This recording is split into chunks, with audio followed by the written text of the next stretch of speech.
Hello friends,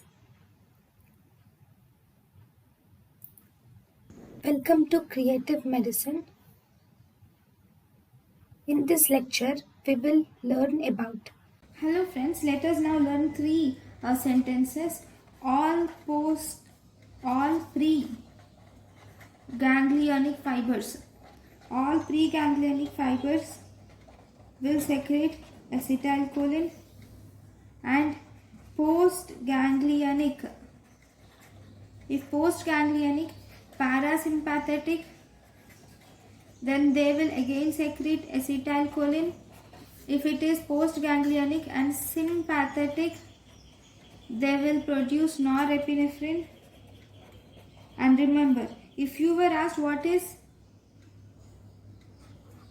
postsynaptic receptors on the ganglia, postsynaptic receptors on the ganglia.